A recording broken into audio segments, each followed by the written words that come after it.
Halo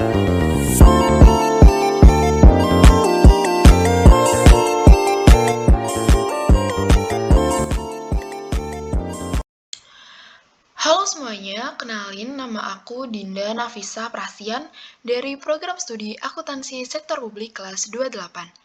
Pada video kali ini, aku bakal bahas materi perpajakan tentang pemotongan PPh pasal 4 ayat 2 dan pemungutan pajak penghasilan pasal 22 di instansi pemerintah. Tunggu apa lagi? Simak yuk! Dalam video kali ini, akan ada 4 subbab yang dipelajari. Yang pertama, ada overview PPh pasal 4 ayat 2. Kedua, objek dan tarif pemotongan PPh pasal 4 ayat 2. Ketiga, overview pajak penghasilan pasal 22. Dan yang keempat, objek dan tarif pemungutan PPh pasal 22. Yang pertama, tentang PPh pasal 4 ayat 2. Pengertiannya sendiri merupakan pajak penghasilan yang dikenakan atas penghasilan tertentu yang pengenaannya bersifat final. Artinya, setelah pajak ini dipotong atau dibayarkan, maka penghasilan tersebut sudah dianggap dipajakin. Nggak perlu lagi nih diperhitungkan kembali saat perhitungan PPh, terutama di SPT tahunan. Ada beberapa penghasilan yang termasuk dalam PPh pasal 4 ayat 2 ini. Yang pertama, yaitu penghasilan berupa bunga deposito dan tabungan lainnya, bunga obligasi dan surat utang negara, bunga atau diskonto surat berharga jangka pendek yang diperdagangkan di pasar uang, dan bunga simpanan yang dibayarkan oleh koperasi kepada anggota koperasi orang pribadi. B. Penghasilan berupa hadiah undian. Misalnya kalian ikut nih undian di stasiun televisi dan hadiahnya mobil. Maka untuk mendapatkan mobil tersebut, kalian tetap harus bayar pajak atas pendapatan hadiah mobil tadi. Nah, yang ketiga, penghasilan dari transaksi saham dan sekuritas lainnya, transaksi derivatif yang diperdagangkan di bursa, dan transaksi penjualan saham atau pengalihan penyertaan modal pada perusahaan pasangannya yang diterima oleh perusahaan modal Ventura. Yang keempat, ada penghasilan dari transaksi pengalihan harta berupa tanah dan atau bangunan, usaha jasa konstruksi, usaha real estate, dan persewaan tanah dan atau bangunan. Yang terakhir, penghasilan tertentu lainnya, termasuk penghasilan dari usaha yang diterima atau diperoleh wajib pajak yang memiliki peredaran bruto tertentu, di mana hal ini diatur dalam atau berdasarkan peraturan pemerintah. Nah, ini bisa digambarkan siklus umumnya. Kita akan kualifikasi dulu nih objek yang termasuk ke dalam objek PPh pasal 4 ayat 2 yang akan dibebankan kepada wajib pajak dalam negeri rekanan pemerintah. Kemudian kita cari tahu dulu transaksinya apakah termasuk atau enggak. Kalau udah, kita akan membayar atas penghasilan kita tersebut. Di mana pembayar penghasilan itu yang termasuk ada badan pemerintah, subjek pajak badan dalam negeri, penyelenggaraan kegiatan, bentuk usaha tetap, dan perwakilan perusahaan luar negeri. Kemudian, SPT masa PPh pasal 4 ayat 2 sendiri dilaporkan apabila terdapat pemotongan PPh pasal 4 ayat 2 pada masa pajak berkenaan, di mana jatuh tempo pembayaran tanggal 10 bulan berikutnya setelah masa pajak berakhir.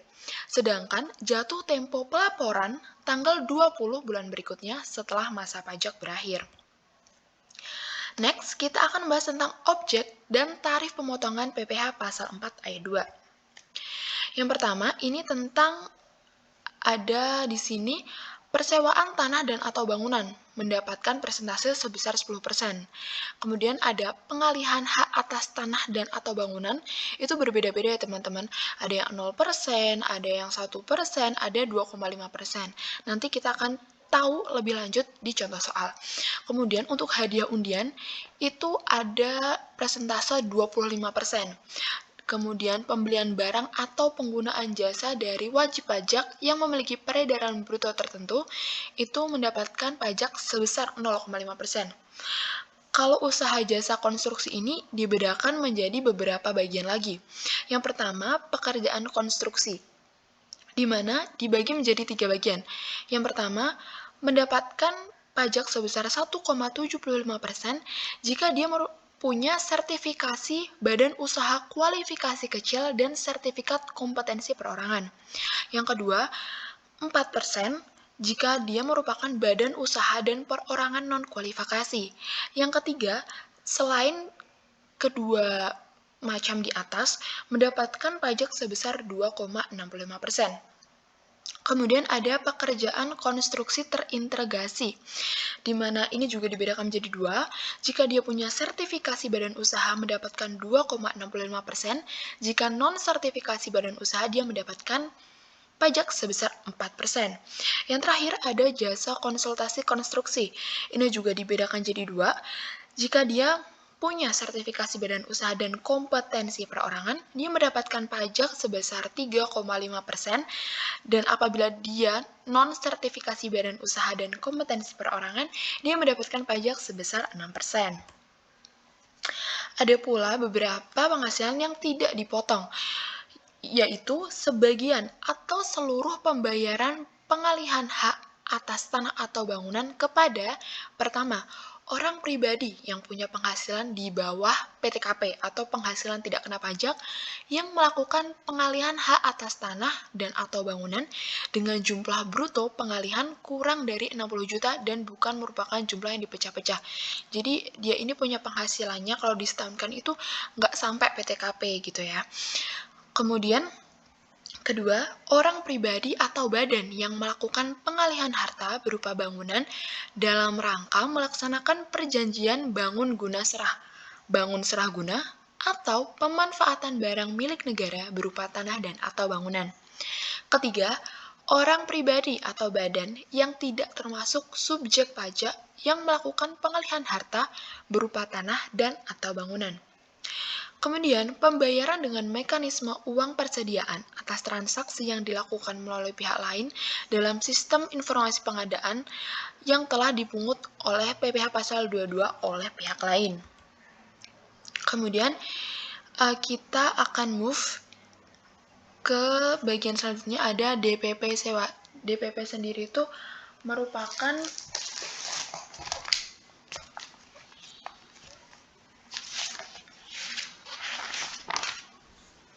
jadi DPP sendiri itu merupakan,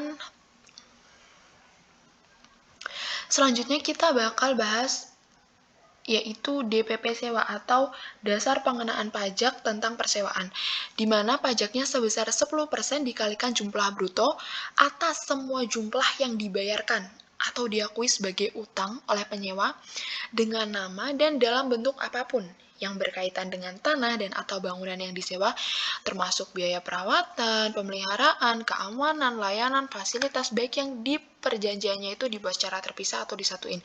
Jadi jumlah bruto sewa sendiri itu termasuk jumlah uang yang dibayarkan untuk sewa beserta dengan biaya-biaya lain untuk merawat ataupun untuk menjaga apa yang kita sewa tadi gitu. Kemudian objek dan tarifnya sendiri itu di persewaan tanah dan atau bangunan, pembayaran sewanya itu baik sebagian atau seluruh bangunan kepada orang pribadi atau badan, di mana tidak termasuk pembayaran atas penggunaan jasa pelayanan penginapan serta akomodasinya. Persewaan ini sendiri termasuk pembayaran instansi pemerintah kepada orang atau badan pemegang hak atas tanah terkait dengan pelaksanaan perjanjian bangun guna serah, di mana pembayaran itu berkala selama perjanjian bangun guna serah, penyerahan bangunan sebelum perjanjian bangun serah berakhir, penyerahan bangunan yang diserahkan atau seharusnya diserahkan pada saat perjanjian bangun guna serah berakhir, dan pembayaran lain terkait perjanjian bangun guna serah, termasuk bagi hasil penggunaan bangunan dan denda perjanjian bangun guna serah, di mana nilai bangunan yang diterima oleh pemegang hak atas tanah itu bisa nilai pasar atau NJOP. Kemudian kita masuk ke contoh soal. PTA merupakan pemilik gedung perkantoran Menara X. Untuk mengelola Menara X ini, PTA itu ngadain perjanjian kerja dengan PTB. PTB wajib buat ngelola keamanan, kebersihan, perawatan di Menara X. Instansi pemerintah C menyewa beberapa ruangan di Menara X yang digunakan sebagai kantor dan membayar biaya sewa sebesar 500 juta dan service charge atau penyedia jasa keamanan tadi pembersihan perawatan untuk 1 tahun sebesar 20 juta. PTB membantu penagihan biaya sewa dan service charge kepada instansi pemerintah C. Berapa PPh yang dipotong oleh instansi pemerintah C atas transaksi tersebut? Nah, jadi tadi kan uang sewanya itu 500 juta dan biaya pemeliharaan keamanan itu 20 juta, jadi ditambahkan menjadi 520 juta, kemudian dikalikan tarifnya sebesar 10%, sehingga yang harus dipotong itu sebesar 52 juta gitu ya teman-teman. Kemudian contoh soal yang kedua, instansi pemerintah D menyewa ruangan untuk kegiatan rapat di gedung milik PTS sebesar 20 juta. Pemesanan ruangan tersebut dilakukan melalui Marketplace F yang tergabung dalam sistem informasi pengadaan. Pembayaran dilakukan oleh instansi pemerintah D dengan menggunakan uang persediaan. Berapa PPh yang terutang atas transaksi tersebut? Nah, di sini tadi kan uang sewanya 20 juta melalui pengadaan Marketplace F sehingga dia itu masuk ke dalam pungut PPh pasal 22 ya teman-teman sebesar tarifnya itu 0,5% gitu. Di sini ada PMK nomor 58 garing 2022 tentang pajak penghasilan pasal 22 yang jumlahnya sebesar 0,5%, di mana itu merupakan pemungutan pajak oleh marketplace pengadaan barang dan jasa pemerintah. Jadi ini dikecualikan dari pemotongan PPh pasal 4 ayat 2. Kemudian kita lanjut ke objek dan tarif tentang pengalihan hak atas tanah atau bangunan. Ini bisa melalui penjualan, tukar-menukar, pelepasan hak, penyerahan hak, lelang, hibah, waris, atau cara lain yang disepakati antara para pihak. Nah, di sini tuh juga dibagi beberapa presentasenya 0% jika pengalihan hak atas tanah dan atau bangunan kepada pemerintah, BUMN yang mendapat penugasan khusus dari pemerintah, atau BUMD yang mendapat penugasan khusus dari kepala daerah, sesuai dengan ketentuan peraturan perundang-undangan yang mengatur tentang pengadaan tanah bagi pembangunan untuk kepentingan umum. Kemudian, dia akan mendapat pajak sebesar 1% jika itu merupakan pengalihan hak atas tanah atau bangunan berupa rumah sederhana dan rusun sederhana yang dilakukan oleh wajib pajak yang usaha pokoknya melakukan pengalihan hak atas tanah dan atau bangunan. Yang terakhir, 2,5%, di mana merupakan selain pengalihan hak atas tanah dan atau bangunan, sebagaimana dimaksud pada huruf A dan huruf B. Di mana pembayaran kepada orang pribadi atau badan itu berasal dari A. Pengalihan hak atas tanah dan atau bangunan, atau B. Perjanjian pengikatan jual beli atas tanah dan atau bangunan beserta perubahannya. Tarifnya sendiri nanti akan dikalikan oleh nilai pengalihan hak atas tanah dan atau bangunan. Di sini sudah dijabarkan, yaitu ada nilai berdasarkan keputusan pejabat yang berwenang dalam hal pengalihan hak kepada pemerintah. Kemudian, nilai menurut risalah lelang dalam hal pengalihan hak sesuai dengan peraturan lelang. Ada juga nilai yang seharusnya diterima atau diperoleh dalam hal pengalihan hak atas tanah atau bangunan dilakukan melalui jual beli yang dipengaruhi hubungan istimewa, selain pengalihan yang dimaksud di dua nomor di atas, yang pertama dan kedua tadi yang udah aku sebutin. Kemudian ada nilai yang sesungguhnya diterima atau diperoleh, dan yang terakhir itu nilai yang seharusnya diterima atau diperoleh berdasar harga pasar.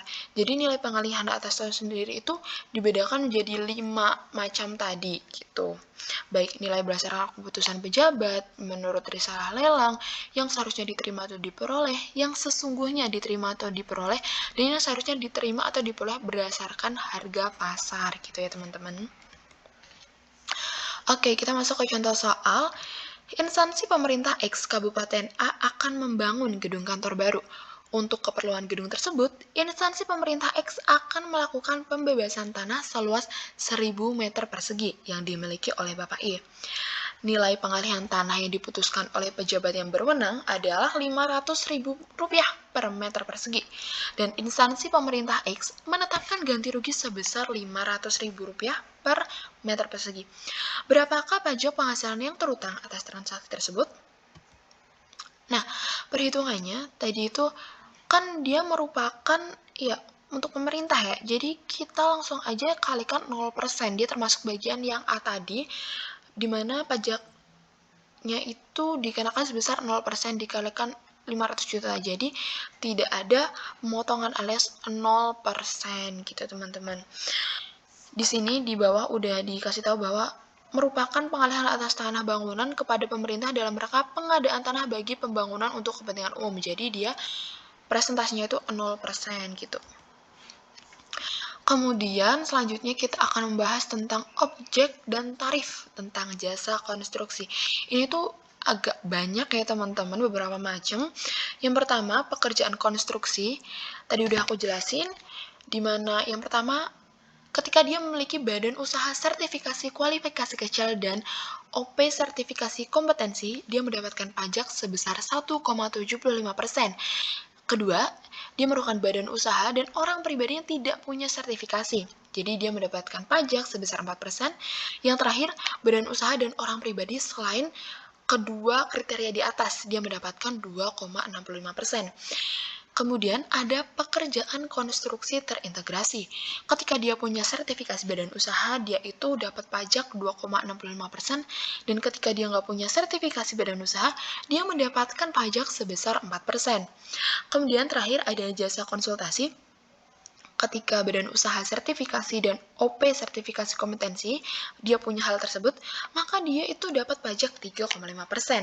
Ketika dia nggak punya sertifikasi, dia dapat pajak sebesar 6%. Oke, untuk dasar pengenaan pajak di jasa konstruksi sendiri, ini tarifnya disesuaikan ya yang tadi kriterianya dikalikan dengan jumlah pembayaran yang tidak termasuk PPN, yang merupakan bagian dari nilai kontrak jasa konstruksi. Langsung aja, kita ke contoh soal yang pertama. Instansi pemerintah Provinsi X akan melakukan pembangunan gedung kantor. Adapun pemenang tender adalah PT sebagai pelaksana konstruksi, di mana dia punya sertifikasi badan usaha kualifikasi menengah, dan PT Z sebagai penyedia jasa konsultasi konstruksi punya sertifikasi badan usaha kualifikasi besar. Nilai proyek berdasarkan kontrak adalah 10 miliar rupiah, tidak termasuk PPN. Pembayaran dilakukan sesuai dengan progres pembangunan yang dilaporkan. Pada tanggal 22 Mei 2022, dilakukan pembayaran kepada PT sebesar 1 miliar rupiah dan kepada PT Z sebesar 100 juta rupiah. Berapakah PPN terutang atas transaksi tersebut? Oke, jadi kan tadi udah aku jelasin ya, bahwa ketika dia itu punya badan usaha dan orang pribadi selain dua sertifikasi di atas, baik yang nggak punya sertifikasi atau dia kualifikasinya kecil, maka dia mendapatkan 2,65%. Dan ketika dia jasa konsultasinya itu punya badan usaha sertifikasi dan OPER sertifikasi kompetensi, dia akan dapat pajak sebesar 3,5%. Kita balik lagi ke soal tadi. Nah, imbalan yang didapatkan itu kan 1 miliar. Maka kita kalikan dulu nih, PPh pasal 4 ayat 2, 2,65% karena dia tidak termasuk kualifikasi kecil ataupun atau non sertifikasi, jadi dia dapatnya tuh 2,65%. Dikalikan 1 miliar, jadi dia itu dapat potongan sebesar 26.500.000 gitu. Dan untuk yang imbalan atas konsultasi, karena dia punya kualifikasinya besar sertifikasinya, maka dia dapat pajak sebesar 3,5%. Dikalikan 100 juta, jadi dia mendapatkan hasil 3.500.000 gitu teman-teman. Nah, untuk yang kedua nih, Instansi pemerintah S memesan jasa konsultasi kepada Tuan P untuk renovasi gedung sebesar 25 juta rupiah. Pemesanan jasa konsultasi tersebut dilakukan melalui marketplace T yang tergabung dalam sistem informasi pengadaan. Pembayaran dilakukan oleh instansi pemerintah S dengan menggunakan uang persediaan. Hitunglah PPh yang dipotong oleh instansi pemerintah S atas transaksi tersebut. Nah, tadi karena dia termasuk sistem informasi pengadaan, maka atas pembayaran jasa konsultasi tersebut dikecualikan dari pemotongan PPh pasal 4 ayat 2 oleh instansi pemerintah S dan dipungut PPh pasal 22 oleh marketplace T. Jadi dia tuh bukan termasuk ke PPh pasal 4 ayat 2.